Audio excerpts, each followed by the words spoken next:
Shalom, saudara-saudariku yang dikasihi Tuhan.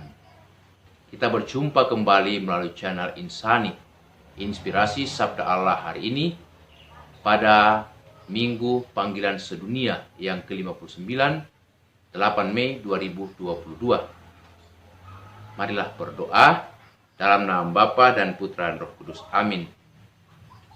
Tuhan Yesus Kristus, Engkaulah Gembala baik yang mengenal kami. Bimbinglah kami selalu dan kuatkanlah kami supaya kami semakin setia mengikuti Dikau. Terpujilah Engkau kini dan sepanjang masa. Amin. Sabda Allah dari Injil Yohanes bab 10 ayat 14 ayat 27 sampai 30. Pada suatu hari Yesus berkata, "Akulah gembala yang baik, dan aku mengenal domba-dombaku, dan domba-dombaku mengenal aku. Dan mereka mengikut aku. Aku memberikan hidup yang kekal kepada mereka, dan mereka pasti tidak akan binasa sampai selama-lamanya. Dan seorang pun tidak akan merebut mereka dari tanganku. Bapakku yang memberikan mereka kepadaku lebih besar daripada siapapun, dan seorang pun tidak dapat merebut mereka dari tangan Bapa. Aku dan Bapa adalah satu." Demikianlah Injil Tuhan.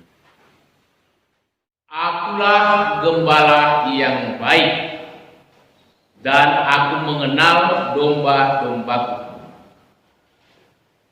Bapak dan Ibu, saudara-saudari, hari ini gereja merayakan hari Minggu Panggilan Sedunia yang ke-59. Dan kita semua diajak untuk merenungkan kembali panggilan kita sebagai umat beriman. Melalui baptisan dalam gereja Katolik, kita semua dipanggil untuk mewartakan kabar keselamatan, kabar gembira, kabar sukacita kepada dunia, kepada sesama, keluarga kita, anggota masyarakat kita, bahkan lingkungan dalam gereja kita. Nah, berkenaan dengan itu, baik kalau kita renungkan satu peristiwa ini. Seorang bapak keluarga, awalnya dia begitu mencintai keluarganya, istrinya, anak-anaknya. Mereka hidup dalam kerukunan.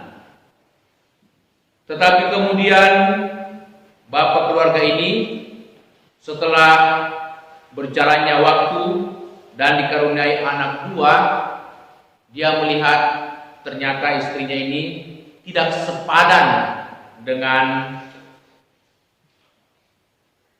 kehidupannya atau statusnya sebagai pengajar di dalam masyarakat. Dia seorang dosen yang berpendidikan tinggi, yang juga sudah mendapatkan gelar yang cukup tinggi dalam dunia pendidikan, S3 atau doktor. Tetapi sayangnya istrinya hanya tamat SD. Karena itu dia menjadi minder setiap kali ketemu dengan teman-temannya, apalagi ketika berkumpul pasangan suami istri, dan istrinya ini seringkali memberikan komentar-komentar yang tidak pas ketika ada pertemuan dengan teman-teman, rekan-rekan, dan juga para istri.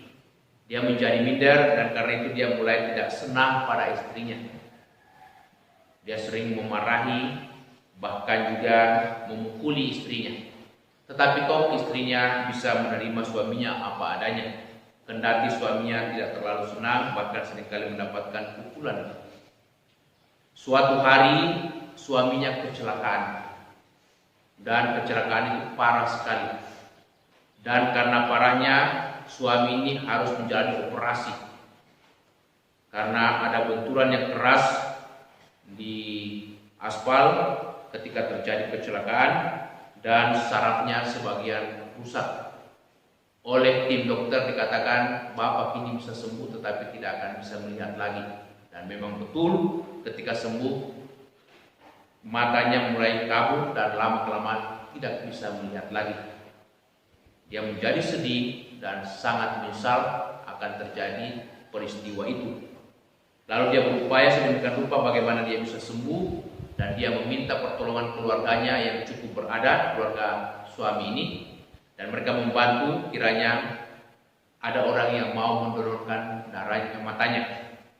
Dan mereka mulai mengumumkan kepada media dan juga sanak keluarga. Tetapi tak satu pun yang bersedia, siapa yang mau mendonorkan matanya. Mendengar situasi itu, istrinya berniat untuk membantu suaminya, kendati suaminya bersikap tidak pantas, seringkali memukuli istrinya. Tetapi karena cintanya yang begitu dalam, dia datang ke dokter spesialis dan mengatakan, saya mau mempersembahkan, mendonorkan mata saya untuk suami saya yang membutuhkan mata. Dan betul, ibu ini menyerahkan matanya dan dioperasi. Tidak lama kemudian diadakan operasi transplantasi mata dan dipasangkan ke mata suaminya. Setelah kesembuhan suaminya, suami ini begitu jengkel, marah karena selama dalam operasi, dalam perawatan, istrinya ternyata tidak pernah muncul. Karena istrinya juga waktu itu bersamaan dioperasi, sehingga membutuhkan waktu untuk pemulihan. Dan ketika pulang di rumah, dia melihat istrinya, dia begitu marah, dan dari belakang dia menarik rambutnya dan mencampak istrinya serta menjatuhkan ke lantai.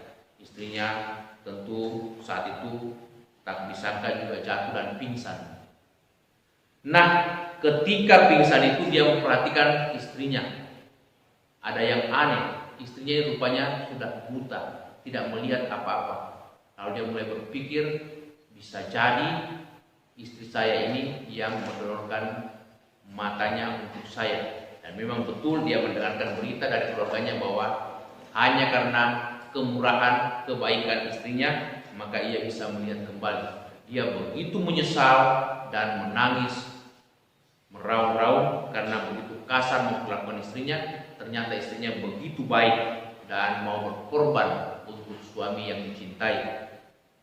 Dialah gembala bagi suaminya, gembala yang baik. Dia mau berkorban untuk kebaikan, untuk keselamatan suaminya. Hari ini kita mendengarkan Yesus mengatakan, akulah gembala baik. Dan gembala baik dikatakan oleh Yesus karena dia mengenal domba-dombanya, bahkan mengenali nama setiap dombanya. Dia mengenal betul siapa domba-dombanya, bagaimana keadaannya, bagaimana situasinya, termasuk segala kebaikan dan kekurangannya. Nah, di mata Yesus, di hadapan Yesus, kita ini adalah domba-dombanya. Yesus gembala baik kita. Dan dia mengenal kita semua, track record kita sejak dalam kandungan sampai pada saat kita hidup sampai hari ini. Yesus kenal baik kita. Segala kebaikan kita, pengorbanan kita, tetapi juga segala kekurangan, keterbatasan, bahkan dosa kita. Maka Yesus kenal kita. Kita tidak bisa itu menyembunyikan diri kita di hadapan Yesus, karena dia gembala baik, dia kenal baik kita. Tetapi karena Yesus mengenal baik kita, kita tidak usah cemas, kita tidak usah malu di hadapan Yesus. Karena dia mencintai kita, dia mengatakan, aku memberikan hidupku yang kekal bagi domba-dombaku. Jadi karena cinta Yesus yang begitu luar biasa, dia mau memberikan hidupnya, bahkan mengorbankan dirinya di kayu salib. Kita selalu pasang salib dalam gereja, bahkan di rumah kita, bahkan juga kita pasang salib di leher kita. Banyak orang Katolik itu bangga akan salib, pasang kalung salib, pasang juga anting-anting salib di telinganya, juga cincin salib, gelang salib, seperti itu. Apalagi sekarang bulan Maria, banyak itu cincin salib dan juga lingkaran biji-biji rosario. Tetapi syukur bahwa saya belum pernah melihat itu gigi dipasangi salib. Karena kalau tidak nanti mirip Dracula. Orang takut malah, ya. Tetapi itulah salib. Mengapa kita selalu memasang salib? Karena kita mau bersyukur kepada Yesus, mau berkorban untuk kita, memberikan hidupnya, memberikan dirinya untuk kita. Kendati kita berdosa, kendati kita tidak minta untuk itu, tetapi Yesus mau menebus kita. Itu hal yang luar biasa, itu hal yang perlu kita syukuri dan berterima kasih kepada Yesus. Nah, Bapak Ibu Saudara-saudari, Yesus gembala baik. Karena itu juga Dia meminta kita supaya selalu mau mengikuti Dia, supaya hidup kita terjamin. Dia akan mengantar kita ke padang rumput yang hijau, ke sumber air yang jernih dan sejuk, sehingga kita tidak perlu kelaparan dan haus kalau kita percaya dan mengandalkan Yesus. Bahkan Yesus pun mengatakan, "Akulah pintu menuju ke kandang serta keluar menuju ke padang." Dia pintu jalan keselamatan, jalan kebenaran bagi kita. Maka satu-satunya kebenaran, satu-satunya keselamatan kita hanya dalam Yesus. Tidak ada yang lain. Dan itulah yang dikatakan oleh gereja, Dialah gembala baik. Dan kita dipanggil untuk merenungkan hidup kita sebagai orang beriman. Kita dipanggil juga untuk memberikan teladan sebagai gembala satu sama lain dalam rumah tangga kita, dalam keluarga kita, dalam masyarakat dan dalam lingkungan masyarakat, lingkungan gereja kita. Kita mesti mengambil bagian sebagai gembala, saling menggembalakan melalui kesaksian hidup kita, melalui sikap yang jujur, sikap yang bertanggung jawab, sikap yang penuh belas kasih, kemurahan, bahkan pengampunan satu sama lain. Itu sikap seorang gembala terhadap domba-dombanya. Semoga sabda Tuhan hari ini senantiasa meneguhkan kita supaya kita mau tampil di tengah keluarga, masyarakat, dan gereja sebagai gembala-gembala yang baik seperti Yesus memanggil kita untuk selalu mengikuti Dia sebagai gembala baik kita. Amin. Terima kasih saudara-saudariku yang telah mendengarkan sabda Allah dan renungan hari ini. Semoga saudara-saudari bersama dengan segenap keluarga senantiasa diberkati Tuhan dalam setiap aktivitas dan pelayanannya. Amin.